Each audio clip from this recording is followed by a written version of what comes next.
Morning guys, we are back in the garage again with the next project, the next patient.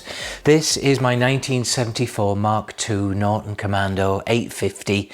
I've referred to this as the Disco Ball edition, you know, because of the Fireflake Golden Bronze colour, and it really shines and sparkles in the sun, but it's got a little dirty, a little dusty. It's been in the garage for a little while because of a couple of things that I need to fix over the winter. So I thought I'd just give you an update on some of the projects that I need to work on with this bike. So starting from the front, got my clipboard. So we're going to do a full inspection and clean the bike. It's done so well this year. I'm so happy with it. It's been a wonderful bike to ride, especially at Quincy on the rides that we did down in California. It was absolutely fantastic riding, and please check out those videos if you get the chance. It was flawless, was the bike. I'm really happy with how well it performed at high speeds as well, I might add. So I'm going to inspect and clean the bike.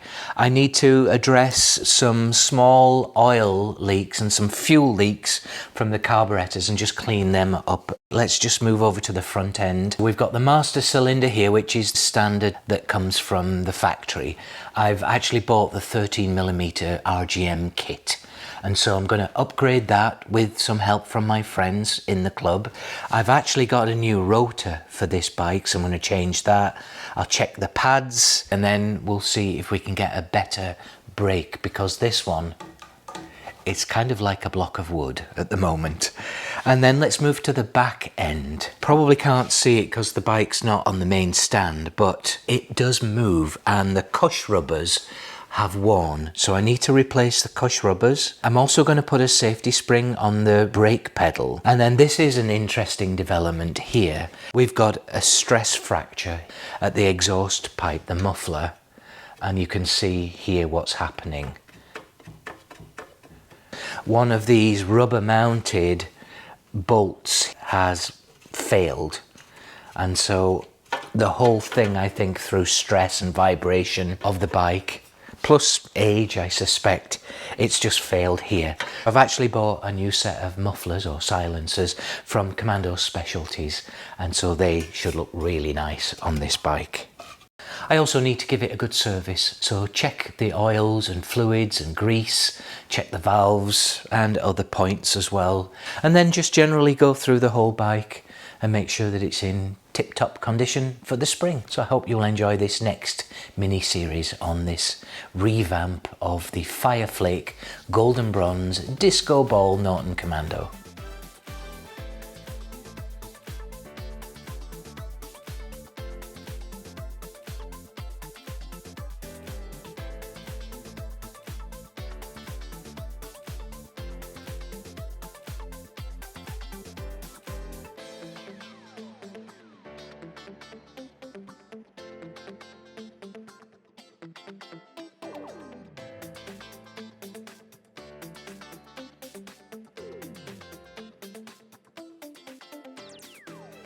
It's hard to demonstrate what this is like, but I think you can sense that it just comes up against a hard stop.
The next job is to bleed the old brake fluid out of the system, and I suppose I should have done it while the tyre and the wheel was still on the bike. The reason for that is I'm going to try and use this new kit from Andover Norton.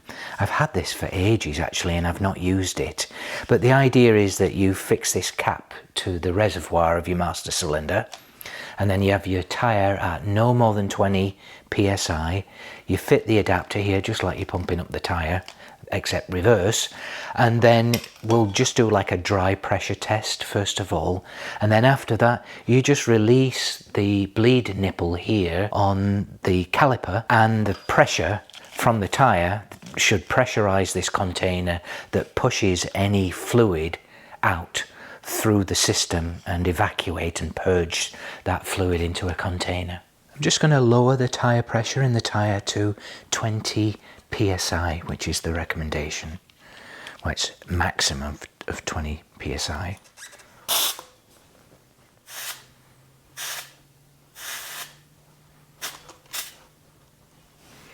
Okay, that's 20. The next step is to remove the cap from the reservoir, get rid of the diaphragm, just move that out of the way, and then attach the other end to the tyre.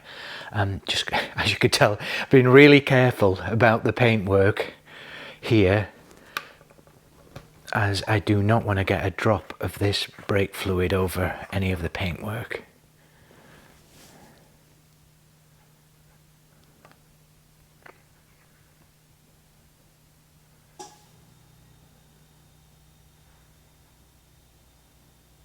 Here's the cap.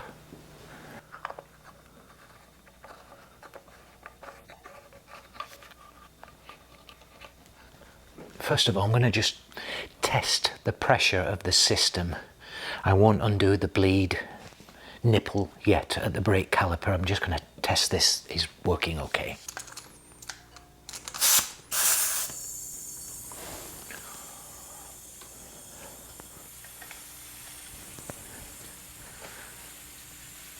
Oh, I can see the brake fluid is bubbling out of the master cylinder there, so I'm so glad that I put the rags around it. I will pump the tyre pressure up again, tighten this up, and then we'll start bleeding. Okay, that's the tyre pumped up again to 20. It went down to about 13 psi. I've got a little 4BA spanner that I'm going to use to undo the bleed nipple on the caliper here. So I've got the tube going into a vessel container here, and I'm just going to attach this pipe to the tyre, and then we'll start undoing so that it can start purging some of the fluid out.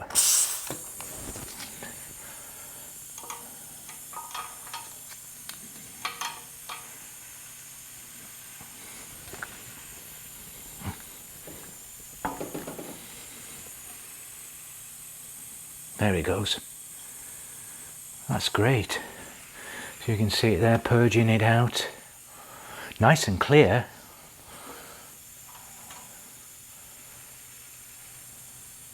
There's some air coming out of there now. That wasn't that much, was it? The main thing is just to get as much fluid out of the system as I can before I remove the master cylinder, because I don't want this fluid all over the place. We'll check up at the handlebar next to make sure that all the fluid's out. Looks like there's a little bit left in there. I could even pump a little bit more air into it. Right, so we'll just remove the cap now. I put this down pretty tight. There should be just a little, maybe a little trace of fluid in the bottom of the chamber.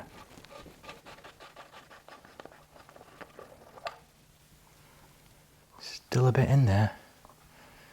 I think perhaps I could have orientated the handlebars differently.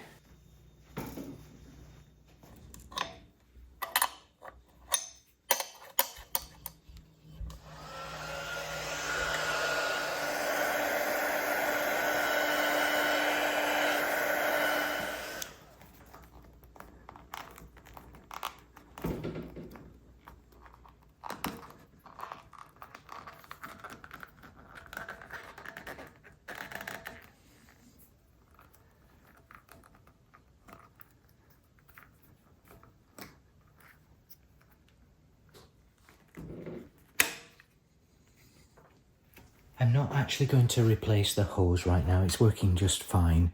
Maybe in the future I may get braided hoses, but I'm not sure. I want that original look again. So I'm not going to undo it here, but I will undo it a little bit up at the handlebars at the master cylinder and then unscrew the unit from the hose. I've cable tied the back of the unit to the handlebars so it doesn't drop down.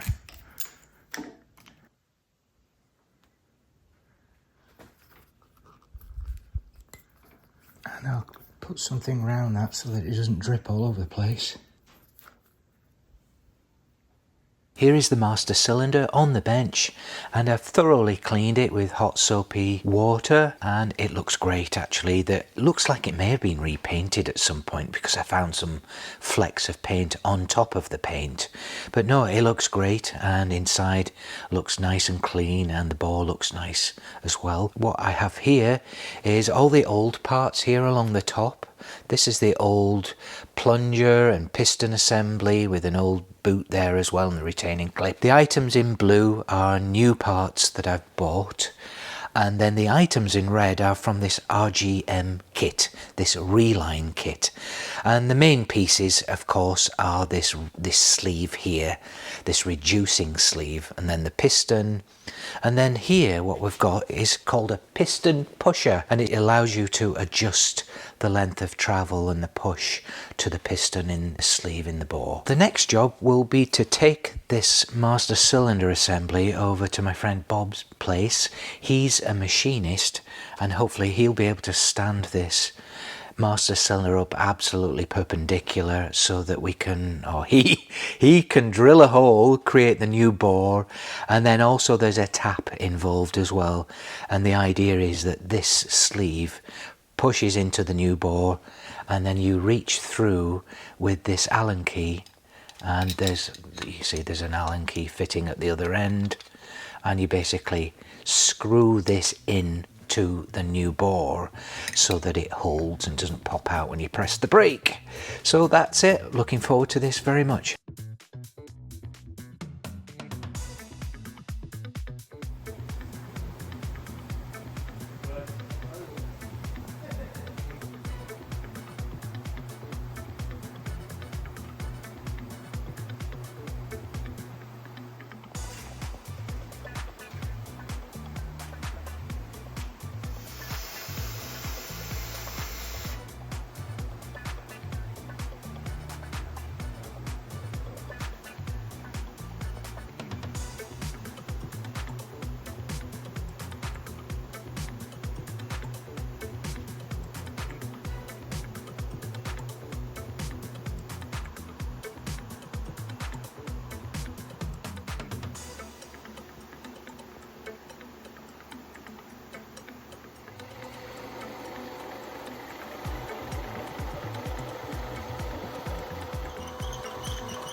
Here's the master cylinder back on the bench, and I've cleaned it thoroughly to get rid of any swarf or any other debris and oil that was used to drill and tap the hole. And Bob did a fantastic job. I'm so pleased with that. Lovely and neat and clean. And so the next job now is to start inserting this re-sleeve liner with this washer at the bottom of the bore. The first step is to drop this little nitrile washer into the bore, and it's got a little bit of a taper, so I want to make sure that that goes in the right way.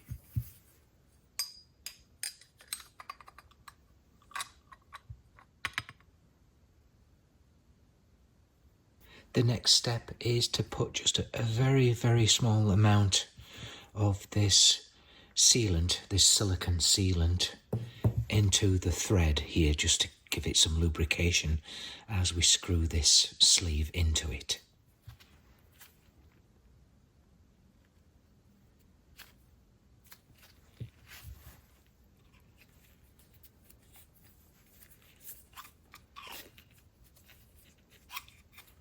And now the next step is to insert the sleeve, the re-sleeve, into the bore.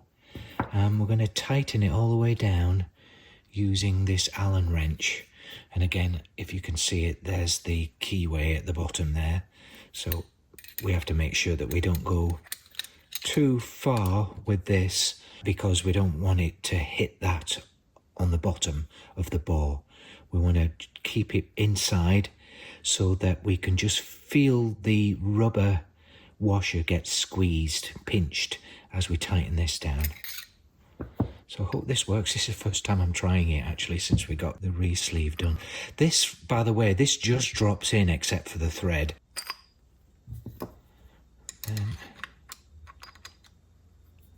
Perfect. Yep, that's going. I'm trying to make sure that this Allen key doesn't go too far. That's pretty tight now. So we've got a little excess here. Just need to get rid of all this, clean this up, and then we should be good now with that bore. That's all the loose tape and silicone removed now, and I blew it out with compressed air. The next step is to refit this hydraulic brake switch for the rear brake. I've actually replaced the standard washer, it's just a plain washer, with this Stato Seal washer that's got the rubber inset. Hopefully that'll make for a better seal. The next step is to insert this piston now into the bore, the smaller bore, and add this seal here with the retaining clip facing out. And then this, I think, is going to be the trickiest part. This is an adjustable pusher, piston pusher, and you can see that you can use this lock nut to determine how far in you want this piston inside the bore, and this is pretty critical according to the instructions as well. So it's sort of going to be a trial and error situation, and so there is provision to actually try and start bleeding your master cylinder on the bench without actually putting it up on your bike, by first fitting this nipple in lieu of the brake hose. So I'll do that, I'll tighten that up, fit this piston, fit this just provisionally, and then try and start bleeding it on the bench in the vise just to see if I think I've got it right, then tighten it all up and then put it on the bike.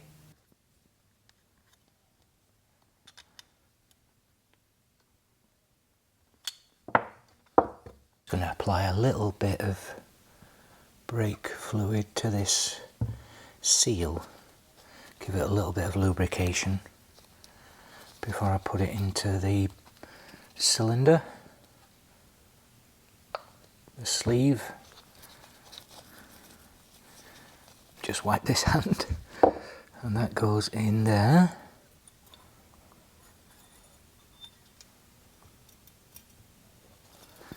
Be careful you don't catch that seal and rip it. Yeah, it's not bad, that's fine. And that just sort of just pushes in and plunges in there. And you can feel the spring already. Okay, next we've got this.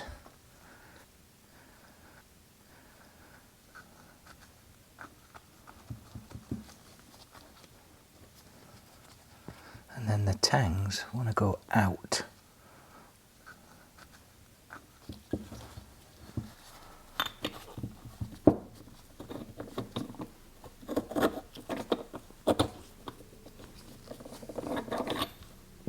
That does the trick nicely,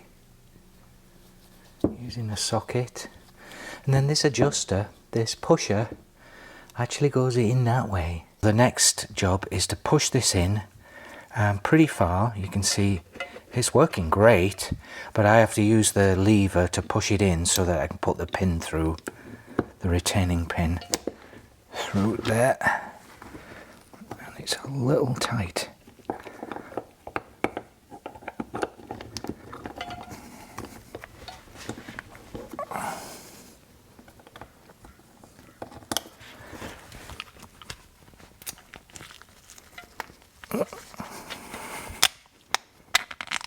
Okay, so that's what it looks like there, and then, I mean, very good spring action.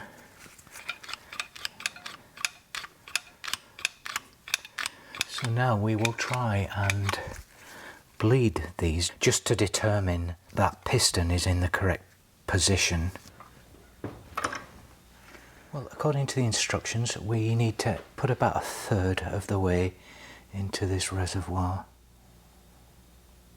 Just been a couple of minutes, and I'm just going to agitate the lever to try and get some of the air out of this system.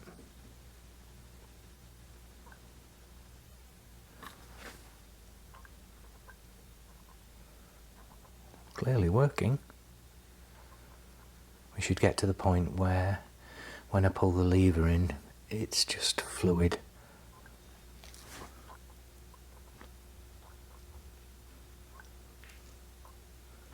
This might take a while.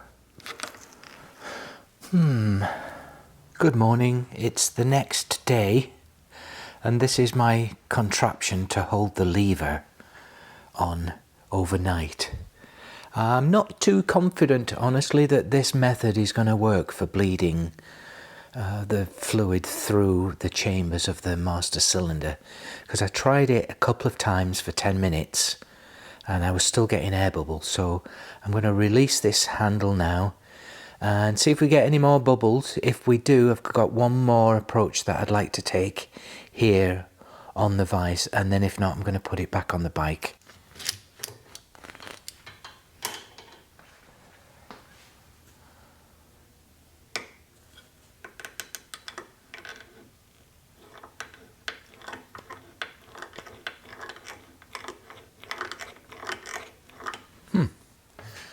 No bubbles. I also changed the position of the adjuster a couple of times because I thought there might be some air bubbles that were trapped either inside of the sleeve or inside of the bore. Well, possibly that's it. So I'm going to put this back on the bike regardless and see if we can bleed up at the handlebars again.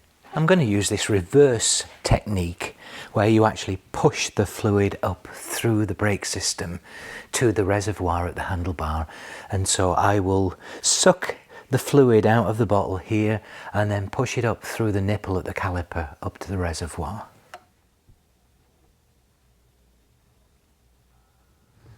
That's a zip tie around the pipe, and I'm going to ease it off a little and then start pumping this in and see what comes out the top.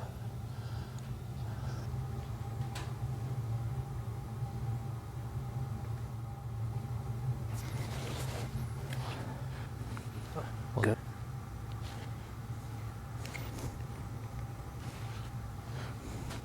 Theoretically, this should have pushed all the air out, and if not, I can repeat this process.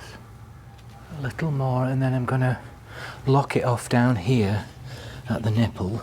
Let's see what that is like when I try and pump the brake.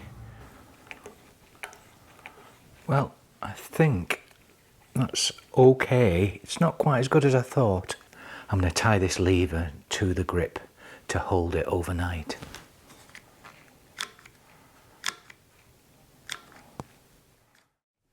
Okay, it's the next day and we'll see how this has done.